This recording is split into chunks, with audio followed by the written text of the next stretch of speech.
What surprised us about the Trump rally was we've seen his rally speeches back home, but I think what going to one of them actually provided us was how the crowd behaves and how the crowd reacts to him. The fascist undertones and just like they worshipped this man. Like every single person we spoke to viewed him as like a demigod. Being with these people who really believed that like unshakably was, for me at least, that was the scariest thing. When we are confronted with something we find ugly or distasteful, it's nice to be able to flip the channel, close the tab, swipe it from sight, unfriend, unfollow. But when we turn our backs for too long, ugly things have a way of spreading, and that confrontation we thought we had avoided sneaks up on us in a more dangerous form. In the first 2 episodes of Wrestling Darkness, we identified one source of the rivers, canals, and tributaries of post-truth America, the screens and streams that over 4 decades have eroded our sense of togetherness and our ability to detect, or even care to detect, the difference between fiction and reality. In this episode, Oscar Keohan and Jacob Johns, political science students from Melbourne, Australia, share with us some of the samples they have gathered from the ocean into which all of this flows. This is Eric Byler. During my years as a journalist and documentary filmmaker, millions of viewers looked through my lens into Bernie Sanders rallies, Donald Trump rallies, Confederate monument conflicts, and civil rights marches. But for 6 years, I sort of did look the other way. I was safe in Australia when the United States led the world in pandemic deaths, on the receiving end of news reports about the January 6th insurrection. I returned to America recently in the wake of an assassination attempt. If I am to know my country as I thought I once did, I do have some catching up to do. And if you are as concerned and confused as I am, I invite you to join me. So we're both politics students. I'm at Melbourne University doing just a Bachelor of Arts, which majors in politics and IR and media and communications. I do politics, philosophy, and economics at Monash. I've spent a lot of time in my 6 years in Australia trying to explain Trump. Why is it, do you think, that Australians have such a hard time getting him? You know, our system, the way our government's set up, kind of assures that we're going to be centrist and we're going to lean slightly left or we're going to lean slightly right. But with our mandatory voting and how everything's set up, we can't imagine that extremity that like Trump brings with such hate. Like if any of our politicians, Scott Morrison tried a little bit of the Trump style of populism in Australia a few years ago. What is it, was trying to like whip up the media. On election day, he was saying the immigrants are coming for you, sent a mass text to a bunch of different voters. Doesn't translate. But it didn't work. It's because we found it so vulgar, I think, and that was like, you know, I can't believe he would try and prey upon my emotions like that. Like, so you felt like he was trying to manipulate you, and that is something that was like I think we really rejected that, and he lost. And he lost. He did, and he lost quite convincingly. Yeah, quite convincingly. What's the penalty if you don't vote in Australia? That's something I think for like a federal election. It's like $100 fine, and it also applies for state elections. Yeah. And is it local as well, council? Yeah. So it's all the way down. When the majority of people who are apathetic, they're forced to vote, they're going to vote down the center because they're not really like completely sucked into the vortex of politics. Yeah. But in this context, we have 2 polarized camps. Majority of people are apathetic, but that apathy keeps you at home. So tell me, what did you see at the Trump rally? We got there about 11 a.m. and we were in line standing under the heat for about 8 hours before we ended up going into the rally. And then he was about 3 hours behind schedule, so everyone in the rally was then waiting. So he was supposed to come on at 7:30. He didn't come on until 10:30. Everyone spent the whole day discussing conspiracy theories and Trump's policies and MAGA goals, and it was a little environment of its own. Like a carnival? Yeah, essentially, yeah. It felt like a spectacle, a event, festival, like something. a massive sporting event. They'd tell us a outlandish story about something. We'd be like, oh, like, where'd you hear that from? And they'd be like, what is it, TikTok? And I'd be like, oh, okay, like, where did that come from? And they'd be like, oh, you can do some research, but it is out there. And I know that's the truth. Out there is good enough. Out there is good enough. But that, I think, then really, even when we were trying to have a discourse, it was such a big barrier because you're not working with the same baseline of reality. But immigration, the fear-mongering rhetoric that the Trump campaign played to, like, no one could point to a personal experience, but there was this catastrophic belief that it was all around and happening and in droves. But when we pushed supporters and we were like, okay, well, like, what's a personal circumstance or like a story that you can attest to? There weren't many examples. There weren't many examples, which I found quite interesting, because it's this big, terrifying thing that they think is happening and coming for them, but yet they couldn't point to a single thing of anyone that they know who this has happened to. Well, where do you suppose they got the idea? Well, one of the most terrifying things actually is when we were in the rally. He'd been talking for about 45 minutes at this point. And then he just stopped and he was like, I just want you to like look at this video right here. And it was this story of this mother who had a 12-year-old daughter, and she was kidnapped and killed by 2 illegal immigrants. But the way that it was told, the fear-mongering and the playing on the emotions, although that's a very frightening story, the way that it was elevated to a point... It was straight up propaganda. It felt like propaganda. Like, they went into this whole heartfelt story. They have the backings and the bass, and then it switches to news clips, and it's just got, these are illegal immigrants, they came across the border, they're coming in droves, and then it goes back to the mum, and it's, Kamala Harris killed my kid under Donald Trump. This would never have happened. And it was that explicit. Yeah. Well. I've never seen anything like it. Under her being vice president of this country, my daughter's life was ripped away from her. She had her entire life ahead of her.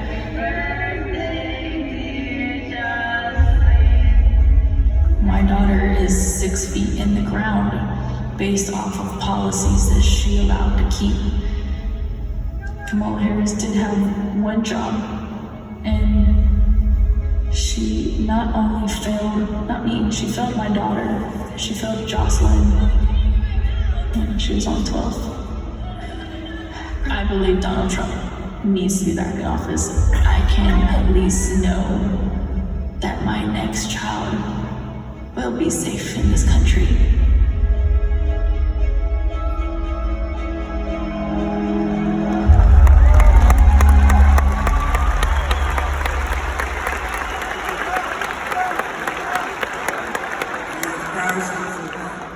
Cases, all different forms of crime, many against very young girls, 12 years old. We haven't really spoken about the sexism that was directed towards Harris that we witnessed. So potent. Everyone loved that. The degradation of women and the theatre of that is such a big part of it. And it was the theatre. Like, everyone's laughing. It almost seemed like, in a weird way, like, they're not taking themselves seriously. Like, they throw out this stuff and everyone's laughing and they're yelling out, but it's like because of the environment rather than... Because I feel like if they really did focus on that, it's like, wait, well, that's like... kind of fucked up. But the xenophobic kind of lure, the honestly overt racism, the sexism, the misogyny, it was all kind of addressed as if it was cheap. The implications of using rhetoric and language like that, I don't think were registered by the people in the crowd that we were in. He would kind of set up a line where they would fill in the blanks. And then they all were just seeking to appease him. They were talking about her job at McDonald's. You know, he's saying, oh, she's low IQ. Like, I don't even know what she was doing before.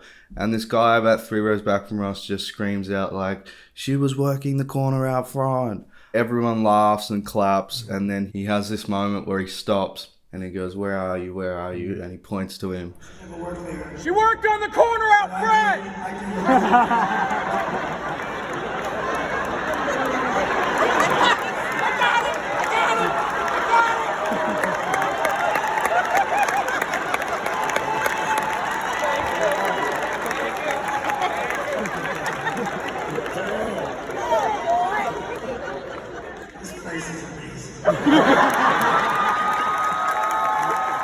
And the guy's like, I got him.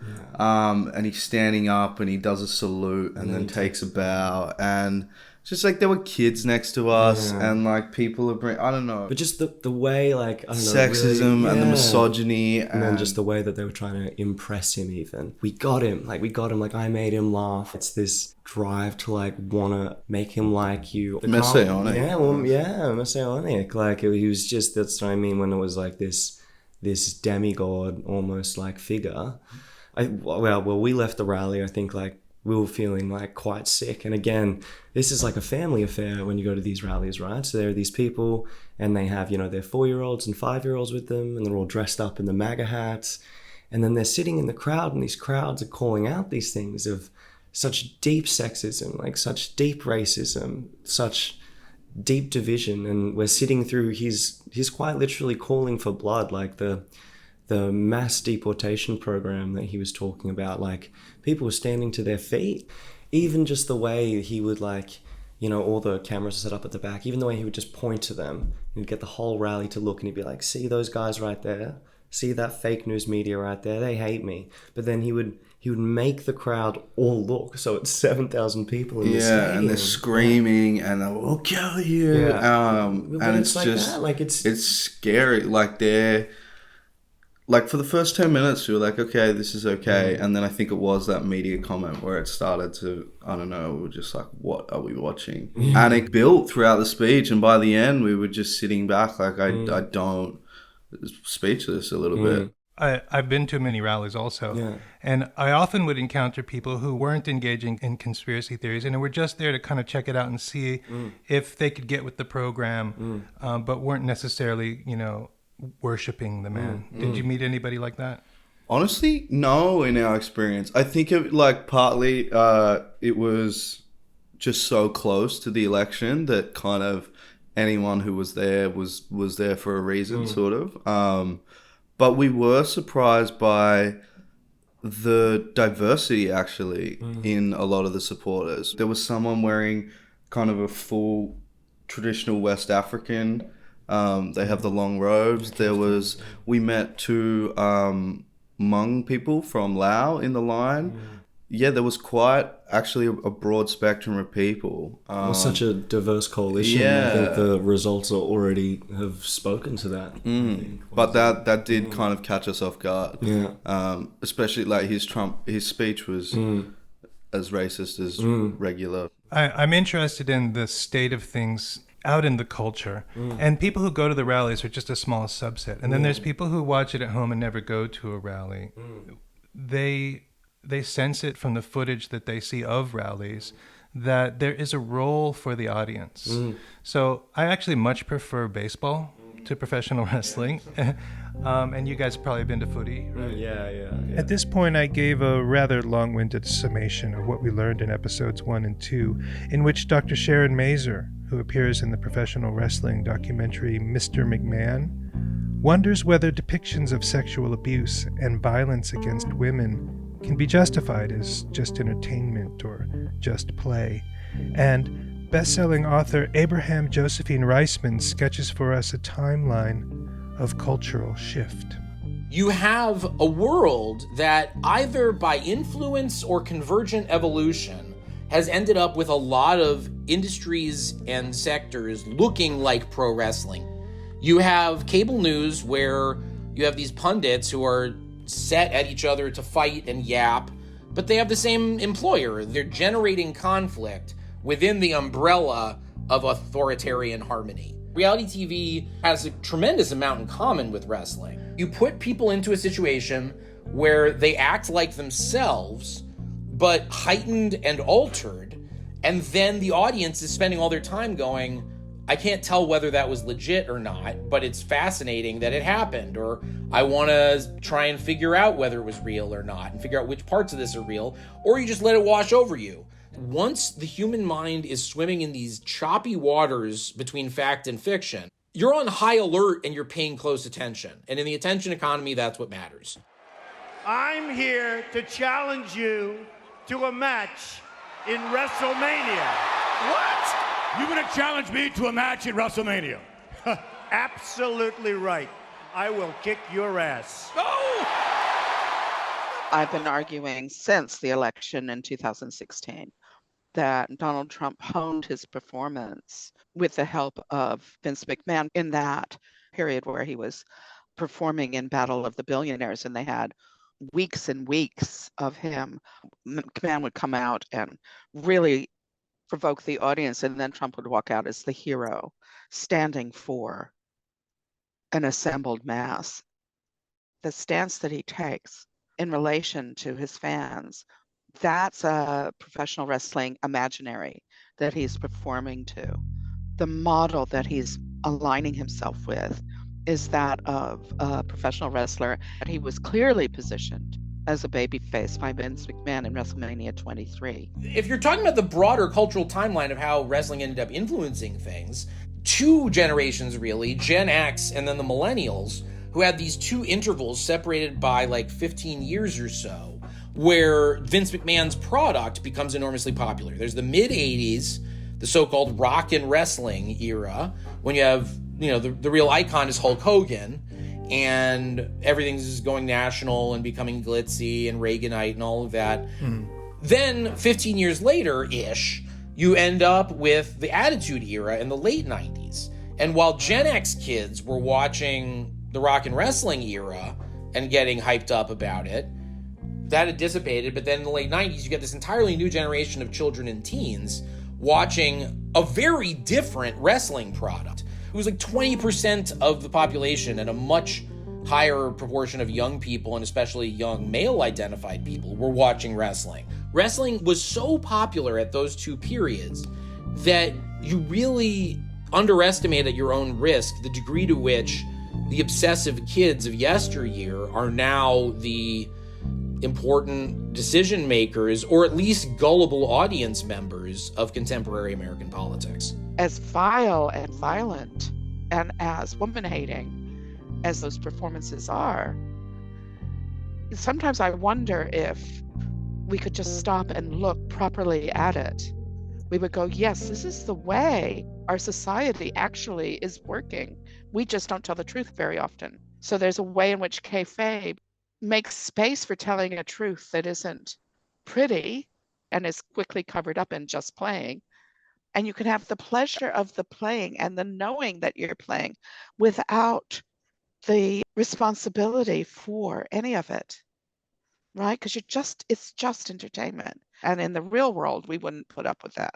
But if it's just play, then it is somehow morally, ethically reprehensible that we would choose to play this way.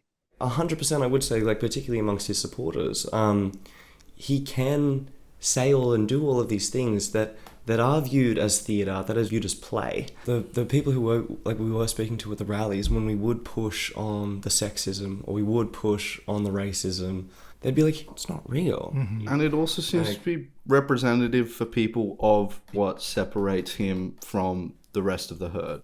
Well, he's more like the TV they've been watching. Yeah, definitely. So Sharon Mazer would go to professional wrestling rehearsals. Yeah. And I said, what happens if there's no audience there? And she said, oh, no. Every professional wrestler is taught from the beginning. There's you, there's the person you hate, and there's the audience. And if you're not working the audience, you're not doing anything at all. And that is 100% his playbook. This is how he's garnered all of this social capital. Although it felt like heading to a fascist rally, the charisma and the way that he holds the room with these people, I bet every single person who left that rally was going to go bring 10 friends to the polls. Did he ask them to do that? He did. Both campaigns said it, both Harris and Trump, but Trump really drove it home. But it was the whole, if I win, I win. If I lose, it's rigged. Well, that's classic professional wrestling. By the way. Well, there you go. Because he can't admit defeat, right? Yeah. Well, that's his ego. But also in the show of professional wrestling, the people who you hate always cheat. So the catharsis you receive by going to the arena, hating in unison the Mongolian guy or the gay guy or the African guy or whatever. Often it's a white guy that's just an ass. But anyway, either you get the catharsis of hating them and seeing them humiliated and lose, or you get the catharsis of seeing them cheat and win, but then you can boo the hell out of them afterwards. Gives you someone to hate. And that's even the thing. It's like the anger that he whips up, and then the way that he's able to just assemble all of that energy and then just like so specifically point it. That is a skill, and that is a skill that he has perfected. But I think 100% when it comes to, like the wrestling culture, the spectacle of that rally, the way that he held the audience, it's all so attributable to WWE. That was a real contrast with the Harris rally for sure. Yeah. Did she ever offer someone that you should hate? No. It was a message of joy, and it was a message of love and hope. Not even Trump. Not even Trump. I think she stayed away from him. Actually, it was pretty much all on her own agenda. Yeah, we were actually talking about this. We're wondering if the only thing that could beat a right-wing populist is a left-wing populist. And we've been thinking about maybe what this election would have looked like if, say, maybe it was Bernie Sanders instead of Harris. Yeah. 10% of people who voted for Bernie ended up going on to vote for Trump. They're appealing to that same anger and grievance. I think Trump takes it, he weaponizes it and misdirects it for his personal gain. But I think that I just am curious to imagine how Bernie would have gone. He has a narrative and he has a story, and it's appealing to that lethargic feeling I think many Americans are feeling towards politics. Like the grievances that people are feeling, they are real and they're not pulled out of thin air. But they get misdirected into scapegoats and racism and everything that Trump emboldens, whereas Bernie kind of... Well, he points to the 99% and then he points to the 1%. Yeah. And then he goes, that's the real conflict in this country. Yeah. It's a class conflict. Yeah. And I think that now, at least from our studies, that's what we've really found to be true. And all of this racism and enemy from within and infiltrators that Trump whips up is misdirecting that anger that Bernie appeals to through sense and things in tangible reality. Trump will do that as well. The 1%. I'm anti-establishment. I'm for the person. Yeah. But then whereas Bernie's like, okay, we need to reform the tax system or universal basic income, Trump will just go immigrants. The other thing I found really interesting was we were talking about J.D. Vance with a lot of these Trump supporters, actually. We're just talking about how he's shifted like the Overton window, so the what's permissible. Yeah. And that has been shifted so far to the right, it's not going to come back to center once he goes. It's been permanently changed now. So whoever the next Republican candidate is going to have to capitalize on that environment now that Trump's created. And we were wondering who's going to be the successor, even though there were a lot of people saying Trump dynasty on the back of their shirts at the Trump rally. But a lot of people really liked Vance. But if the only standard is that there's got to be a fake fight and you can make up anything you want, pretty much anybody can do it. And the difficult thing for establishment Democrats is they think that if they just kind of explain the facts in a careful and patient way, that's enough to inspire people. Trump has changed the game, at least in America. That is how it sits. And I think the Democrats and the left more broadly, especially in the American context, have to be responsive to that in whatever way they end up. And I think they can do it without lying and engaging in this. Or maybe they do come up with some way to lie as well and say we're just playing as well. Yeah. That would be a tactic to be competitive. Yeah. I remember when Biden pulled out and Kamala stepped in, the weird thing, they're weird. That kind of, to me, it was the Democrats kind of engaging in that lowball name-calling politics, which, I think that's part of the reason why Hillary lost a little bit was I'm not going to stoop. But I think what it meant in reality was that Trump just got to take all these free shots. Because of the circumstances, it does necessitate that you play his game. And that weird thing was... Bring it to wrestling, if you put two people in a ring and one person says, I'm better than this fight.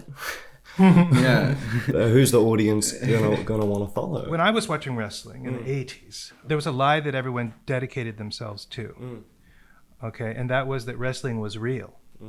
And then, partly because of regulations that they didn't want to have to adhere to if they were a real sport, professional wrestling decided to say, okay, yes, it's fake. And they developed something that's more akin to reality television, where the wrestlers bring video into what's supposedly their real life. Okay. And so it gives people a sense that there's no real line between what's true and what isn't, but it's all fun. Yeah. Just for example, there was a storyline where a woman, there's a camera in the room, and she goes up to a wrestler who's now a famous actor named Batista or something like that. Okay. And she says, hey, why don't we like hook up? And then she later claims that she was raped. I told Batista to stop, and he did it. So you have this audience going, oh God, I hate the fake rape accusations, the worst thing in the world. And no, do I ever hate women who make fake rape accusations. So you can lie and be part of the show. But if I have to ask myself if there's a moral issue here with either the content of the lie, it's racist, it's sexist, or the actual act of lying, well, I'm just playing anyway. Well, it seems like with the Trump rhetoric and that whole kind of, it has become, it was almost like in the past you made a statement and then the morality was debated or subject to interpretation, whatever. With Trump, it seems like the lying and the theater and the fake news, the scapegoating, all of it, it's almost the show in itself. So it's not a political speech and he's lying. It's just his political style, and it's almost separated from the standards that we apply to everyone else. Like Trump really... And I do think, just quickly, the people who were, like we were speaking to at the rallies, when we would push on the sexism or we would push on the racism, they'd be like, he's a really good guy. He says a lot. He does have this theater that is a part of how he speaks, but it's not real. It's not completely real, like everything that he's saying. Oh, like, I like him actually because he's not a politician and he just says what comes to his mind. And what are the most important issues for you this election? This election, so I'm 21 years old. Honestly, I'm a Christian. A lot of the morals, but and another part of that, I would say, is the economy. I'm 21 years old. I can't even buy a house. A couple of years ago, it was transgender rights, and now it's people can think they're animals. Like, that's ridiculous. Like, they put litter boxes in school bathrooms, and it's a fact. You can fact check me. Have you guys seen a lot of that with your college experience and things like that? We got a transgender big issue. We got a High Point University, which is a God Family Country school. Be like, so why vote for Trump? The first thing out of their mouth is, well, I'm a Christian. Yeah. And then when you would push to see how they'd justify that behavior, and you really can't. Like, how do you? Right. I think it was the, God sends an imperfect messenger to do his perfect work. Yeah. Which it blew my mind, because that isn't Christian values. It's nothing what he stands for, any of his rhetoric. Like, it's purely just Trump. Like, the Christian values only have political value. Like it's moved so far from... Well, that had happened the before religious significance. That had happened before Trump came along, in my opinion. Yeah. Now, I'm not saying that all churches are that way, but in terms of the politicization of churches that are, more on the right wing, Trump didn't do that. He just took advantage of something that actually was already being taken advantage by the establishment. So he beat the establishment, and then now he gets to use the church basically as a spoil of that war. Yeah, he beat them at their own game and then took their weapons, kind of thing. Yeah. I think the real opening for Trump was that the president was a black man. Yeah. And so his first performance... Birth certificate. Yeah, the birth certificate, right? So is it true? Is it not? Is it a lie? It doesn't matter. It still spoke to a cultural discomfort with having the president not be a white man. And media outlets like Fox News, they had already erected a professional wrestling ring. The whole Tea Party movement was basically generated on Fox News and on right-wing radio. Trump, he said, hey, I'm going to dance on the stage you created. And it wasn't just Fox News, by the way. All the media outlets put him on TV to do that birther show. And that was how he became the candidate of choice in a counter-revolution against Obama. You're right, they tried it with the Tea Party, but I genuinely think with all of them, they just didn't have the theatrics and the Joe the plumber and Tito the builder didn't have the talent. But Trump has the sensationalism. Yeah. I think the only personality that could ever have capitalized on that environment and taken it to where it's taken now, because he's outgrown that now. The gravitational pull that he has now shifts all of these other right-wing media institutions. He's pulling them wherever he wants to go. Like, Fox now kisses his ring. Yeah. In my experience, when extreme policies are implemented, there's always hope that it will lead to an extreme change for the good. And when it doesn't, there's an opportunity to have people reconsider things. When he lost re-election in 2020, it was on the heels of that disastrous response to the pandemic. So when there's a collective pain, so it's not just illegal immigrants who have no power. It's not just trans people. If the economy does tank, that's when they'll turn on him. But like, I think that he's Teflon in every social and cultural issue. Like, I think that the only thing that could really bring him down was if he kicks off a war or is if the economy tanks. And I think that you're right. Once that collective pain is felt, maybe that's the only opportunity for mobilization against. But he is also like, he will benefit from Biden's economy, which if he doesn't mess it up. Which I think he will, but we don't know. We don't know. That's it. I think that most voters don't realize that economic policies take 2, 3, 4 years to. Well, exactly right. Everyone blamed Obama for the Bush recession, for instance. No, totally. And then everybody gave Trump credit for the Obama economy. Yeah, that's it. So there has to be a public perception first. If that does happen, what would you recommend would be the best way to reach out to those people who were really doggedly tied to things that weren't true, but now might reconsider? What would you say to them?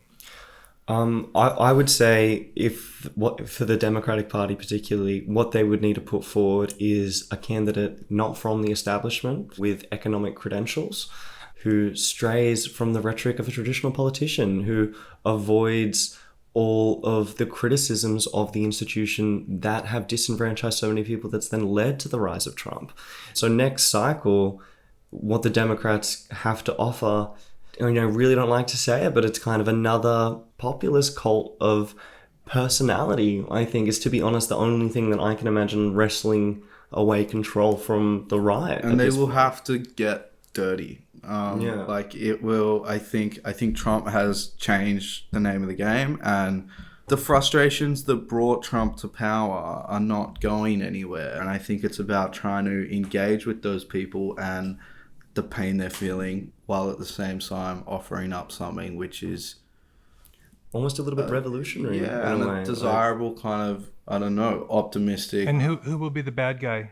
Usually populism requires a bad guy. Well, that's what I mean. I think that then Trump and Vance create the conditions for, I think, that the demonization of them, but not, I think, through the fascist, because that seems to really fall on deaf ears. I think it would need to be they're stealing from you, like they're stealing from your back pocket type of thing, while they're pointing in the other direction. So the bad guys would be Trump and Vance. Well, yeah. That's why I'm almost thinking, like, I was trying to think, like, who's a figure that could challenge Trump, and then in my head I was like, Mark Cuban or something like that. Someone who is a reality star, who does have economic credentials, pointing to them and being like, they're crazy, they're stealing from you, I actually know.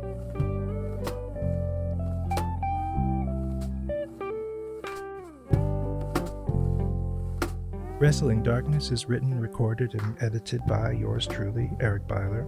The music is composed by Michael Brook, who scored all of my feature-length films, while this jazzy improv rendition you are hearing now was performed by David Beninay and Stephen Munoz, who performed at my wedding. Wrestling Darkness and other content you will find on the Eric Byler Substack feed are supported by a 501c3 nonprofit called ID Alliance. You can support us by subscribing or by making a tax-deductible donation. Thanks for listening.